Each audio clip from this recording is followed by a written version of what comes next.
이번 영상은 지난번 영상의 연장선이다. 지난번 영상에서는 항생제 이야기를 하다가 끝냈는데 이번 영상에서는 천연항생제를 논할 것이다. 그러면 자동으로 이 시점에서 본초가 튀어나오게 된다. 즉 약초가 항생제가 되는 것이다. 이때 약초의 성분은 자동으로 이중결합을 보유한 방향족이다.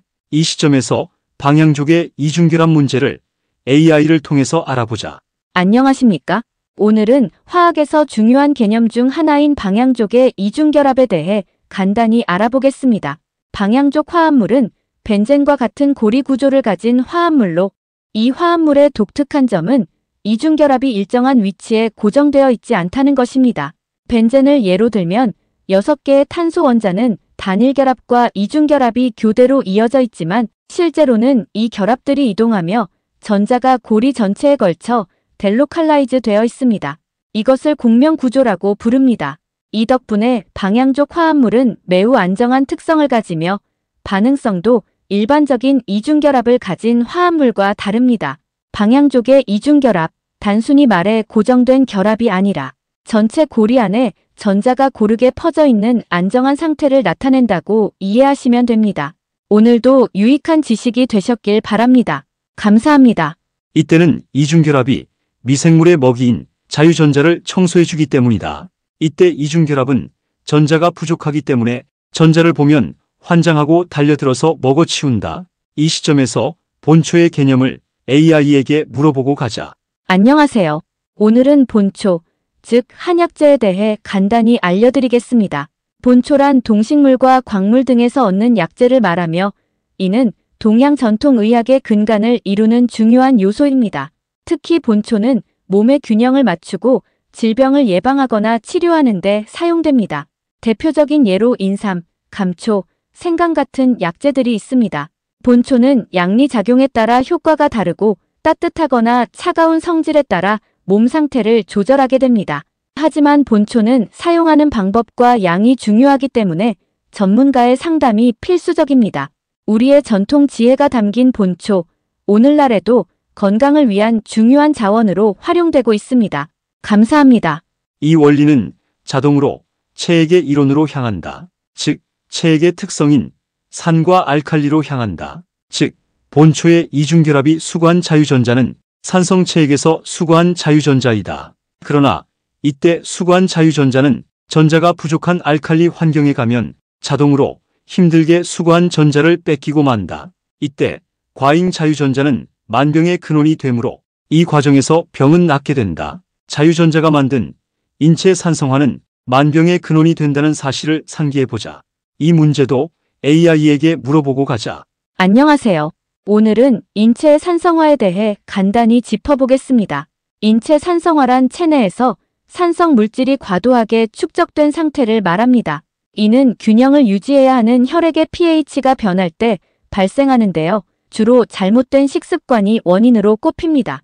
지나치게 육류, 정제된 탄수화물, 설탕이나 가공식품을 섭취하면 산성 물질이 증가하게 됩니다. 이렇게 되면 피로감, 면역 기능 저하, 그리고 장기적으로는 골감소증이나 심혈관 질환 같은 문제가 생길 가능성이 높아집니다. 산성화를 예방하려면 염기성 식품인 채소와 과일을 더 많이 섭취하고 수분을 충분히 보충하며 꾸준한 운동을 통해 신진대사를 활발히 유지하는 것이 중요합니다. 건강은 작은 실천에서 시작됩니다. 오늘부터 균형 잡힌 식습관으로 몸의 pH를 건강하게 유지해보세요. 감사합니다. 즉, 방향족은 병의 원인인 산성 체액에서 과잉된 자유전자를 수거해서 자유전자가 부족한 알칼리 체액에서 전자를 뺏기게 된다. 이때 뺏긴 자유전자는 산소라는 알칼리가 풍부한 알칼리 환경에서 산소로 중화된다. 이때 산소의 전자 친화성이 돋보이게 된다. 그러면 과잉 자유전자가 일으킨 병은 깨끗이 낫게 된다. 이를 보고 자칭 최첨단 현대의학은 본초가 항생제 역할을 한다고 하면서 신기하게 바라본다. 그리고 이것이 본초의 항생제 원리이다. 이 시점에서 본초의 항생제 역할을 AI에게 물어보고 가자. 안녕하세요. 오늘은 본초, 즉 약초가 항생제로서 어떤 역할을 하는지 간단히 알아보겠습니다. 자연 속에서 다양한 약초는 오래전부터 감염성 질환을 치료하기 위해 사용되어 왔습니다. 특히 황련, 마늘, 생강 같은 본초들은 항균, 항바이러스 효과가 있는 것으로 알려져 있습니다. 이러한 약초들은 박테리아의 증식을 억제하거나 염증을 완화시켜 자연 치유를 도와주는 역할을 합니다. 예를 들어 마늘 속의 알리신 성분은 강력한 항균 작용을 갖고 있어 감기나 세균, 감염 예방에 도움을 줄 수 있습니다. 또 황련에 포함된 베르베리는 다양한 균주에 효과적으로 작용합니다. 하지만 이러한 본초들은 보조적인 역할을 할 수 있을 뿐 기존 항생제를 대체하는 것은 아닙니다. 따라서 전문가의 조언을 따르고 본초를 적절히 활용하는 것이 중요합니다.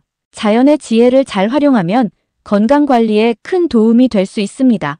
감사합니다. 여기서 아주 재미있는 현상을 하나 알아보자. 즉, 항생제의 원리가 결국에는 미생물 증식의 근원인 자유전자의 이동을 막는다는 사실이다. 먼저 이 원리를 AI를 통해서 알아보고 가자. 안녕하세요.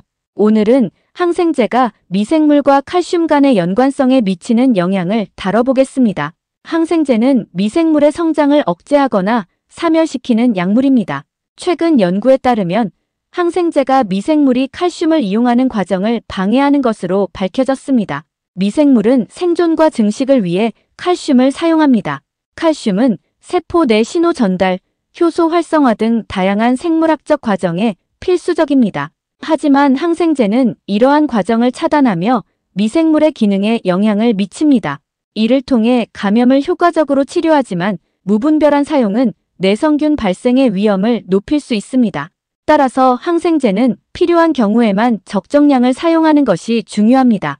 오늘은 항생제와 미생물, 칼슘의 관계에 대해 알아보았습니다. 감사합니다. 여기서 보면 미생물은 칼슘을 생존과 증식을 위해서 이용한다. 그러면 자동으로 항생제가 이런 칼슘의 기능을 정지하게 되면 미생물은 잠시 동안은 더는 생존이 어렵게 된다. 이때 자칭 최첨단 현대의학은 칼슘의 기능을 신호 전달로 본다. 이때 신호는 자유전자가 전달한다. 이 시점에서 신호 전달과 자유전자 문제를 AI에게 물어보고 가자. 안녕하세요. 인체 내부에서 자유전자가 신호 전달에 어떻게 관여하는지 알아보겠습니다. 우리 몸에서는 전기적 신호가 신경을 통해 전달됩니다. 이 과정에서 자유전자는 중요한 역할을 합니다. 자유전자는 원자나 분자 내에서 이동하며 전기적 흐름을 만들어냅니다. 신경세포의 축삭에서 일어나는 활동 전이 과정이 이를 잘 보여줍니다. 축삭의 막을 따라 이온 채널이 열리고 닫히며 나트륨과 칼륨 이온이 이동하고 이때 자유전자의 이동이 전기 신호를 만듭니다. 이렇게 형성된 신호는 다른 신경세포 또는 근육, 기관으로 전달되며 우리의 감각, 사고, 동작 등 모든 신체 활동을 가능하게 합니다. 이런 과정 덕분에 우리의 신경계는 정확하고 빠르게 작동합니다. 자유전자의 역할은 신경신호 전달의 핵심입니다. 오늘도 건강한 하루 보내세요. 감사합니다. 이는 자동으로 플러스 이온인 칼슘은 마이너스 전하를 띤 자유전자를 싣고 다니는 담체라는 사실을 말하게 된다. 이는 또한 칼슘이 싣고 다니는 자유전자가 미생물의 먹이라는 사실을 말하고 있기도 하다. 미생물은 칼슘을 생존과 증식을 위해서 이용하기 때문이다. 즉, 칼슘은 미생물의 생존과 증식의 재료인 자유전자를 운반하는 도구이다. 칼슘의 자유전자 운송과 미생물의 관계도 AI에게 물어보고 가자. 안녕하세요. 오늘은 칼슘의 독특한 역할에 대해 이야기해 보겠습니다. 칼슘은 단순히 뼈 건강에만 중요한 것이 아닙니다. 칼슘은 생명활동에서 매우 중요한 자유전자의 운반 역할도 수행합니다. 자유전자는 세포 내의 여러 화학 반응과 신호 전달의 핵심적인 요소인데 칼슘은 이를 조절해주는 매개체로 작용합니다. 특히 신경 자극 전달과 근육 수축에서 칼슘은 필수적입니다. 신호가 전달될 때 칼슘 이온이 세포 내로 이동하며 활동을 조율하죠. 이를 통해 우리의 신체는 정확하고 신속하게 작동할 수 있습니다. 칼슘이 없으면 세포 기능이 제대로 작동하지 못하게 됩니다. 따라서 우리 몸에 충분한 칼슘을 공급하는 것은 단순히 뼈 건강에 좋은 것 이상으로 중요한 일입니다. 지금까지 칼슘이 자유전자를 운반하며 우리 몸에서 하는 중요한 역할에 대해 알아봤습니다. 감사합니다. 안녕하세요. 오늘은 칼슘과 세균의 관계에 대해 간단히 알려드리겠습니다. 칼슘은 우리 몸에서 뼈와 치아 건강을 위해 꼭 필요한 미네랄로 잘 알려져 있지만 세균들과도 중요한 상호작용을 합니다. 세균은 칼슘을 활용해 자신들의 생존과 번식을 돕는 경우가 많습니다.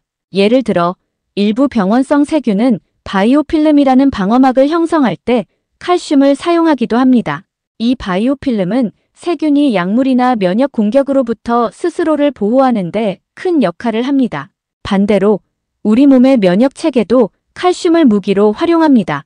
면역세포는 세균을 공격할 때 내부 칼슘 농도를 조절하며 신호를 주고받고 세균을 효과적으로 제거하는 데 도움을 줍니다. 요약하자면 칼슘은 세균에게도 우리 몸에게도 중요한 자원으로 작용하며 이를 둘러싼 상호작용은 매우 복잡하고 흥미롭습니다. 이상 칼슘과 세균의 관계에 대한 간단한 정보였습니다. 감사합니다. 안녕하세요. 오늘은 칼슘과 세균이 만든 바이오필름의 관계에 대해 알려드리겠습니다. 바이오필름은 세균들이 모여 스스로를 보호하기 위해 형성하는 구조인데요. 주로 치석, 배수관, 의료기기 표면 등에서 발견됩니다. 이 과정에서 칼슘은 중요한 역할을 합니다. 세균이 칼슘을 이용해 바이오필름의 구조를 더 단단하고 안정적으로 만듭니다.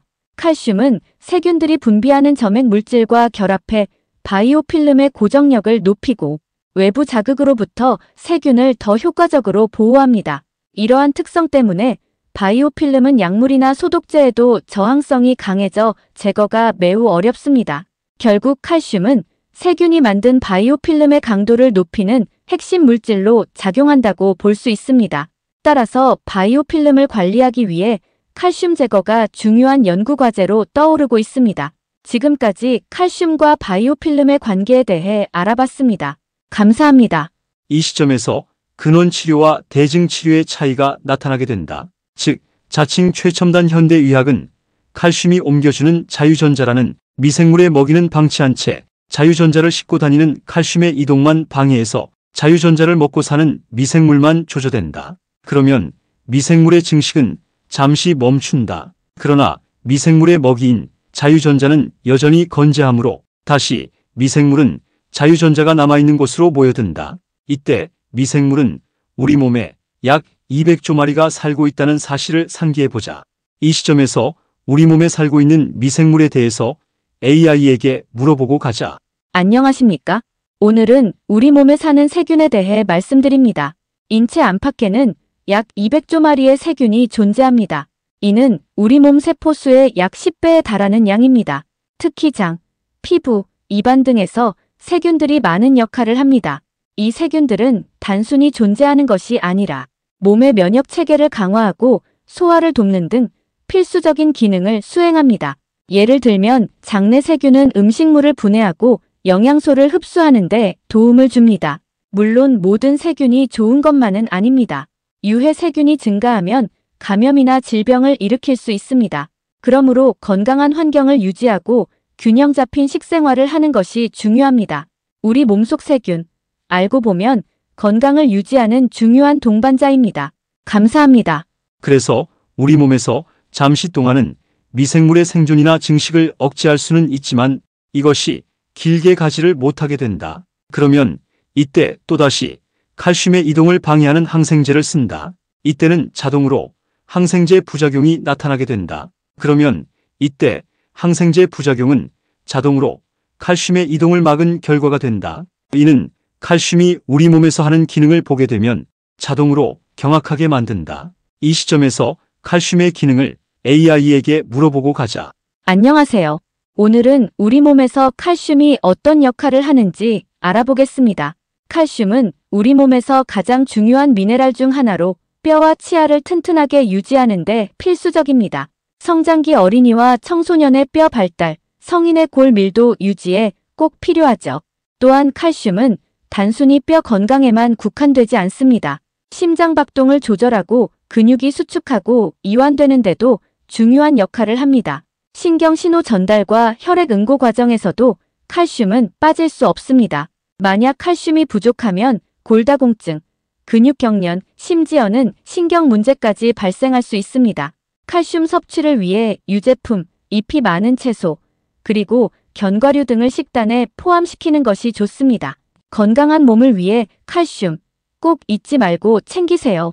감사합니다.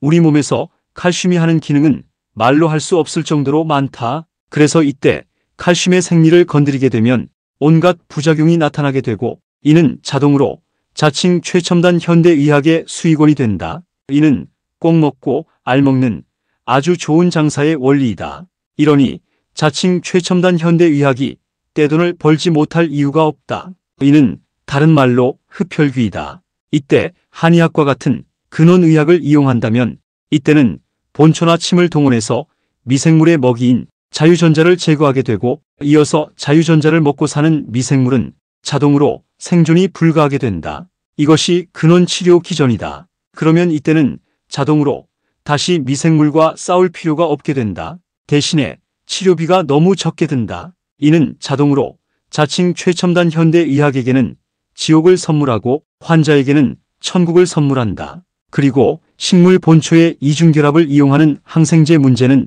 자동으로 식물 생리학으로 향한다. 즉, 식물은 왜 이중결합을 만들까로 향한다. 이 문제는 너무 긴 이야기라서 따로 영상을 제작할 것이다. 이는 식물에서도 과잉 자유전자는 저승사자가 되기 때문에 이 무시무시한 저승사자를 완충하기 위해서 식물은 자기 보호용으로 이중결합을 만들게 된다.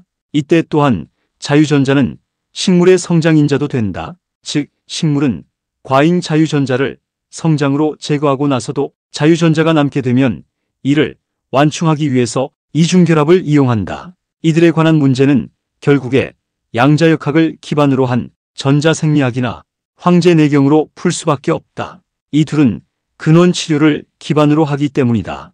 다음에 나오는 짧은 영상은 지금까지 본 영상의 내용을 AI가 요약해서 만든 요약 영상이다.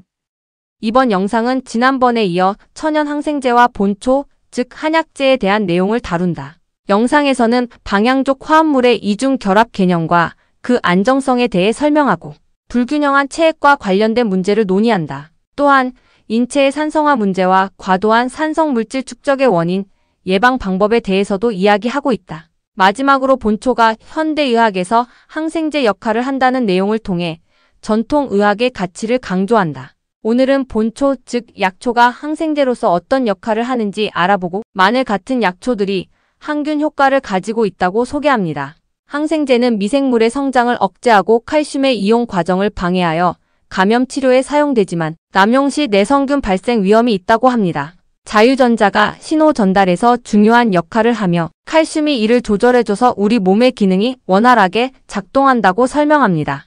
결국 칼슘은 단순히 뼈 건강뿐만 아니라 생명활동에서 자유전자를 운반하는 데 매우 중요한 요소라고 강조합니다. 세균은 칼슘을 참조하여 바이오필름을 형성하고 스스로를 보호하는 반면 우리 몸의 면역체계도 칼슘을 활용해 세균을 공격합니다. 칼슘은 바이오필름 구조의 강도를 높여 세균이 약물에 저항할 수 있게 하고 이러한 특성 탓에 관리가 중요해지고 있습니다. 우리 몸속에서는 약 200조 마리의 세균이 존재하며 이들은 면역체계 강화와 소화 등의 중요한 역할을 합니다. 칼슘은 뼈와 치아 건강뿐만 아니라 심장 및 신경 기능에도 필수적인 중요한 미네랄입니다.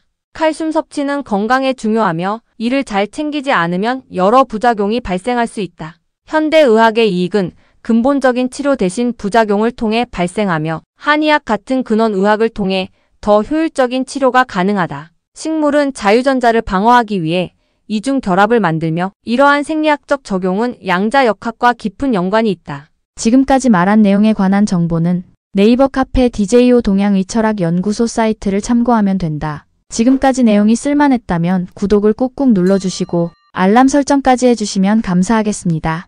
그리고 좋아요는 보너스겠지요. 그럼 다음 영상에서 뵐까요?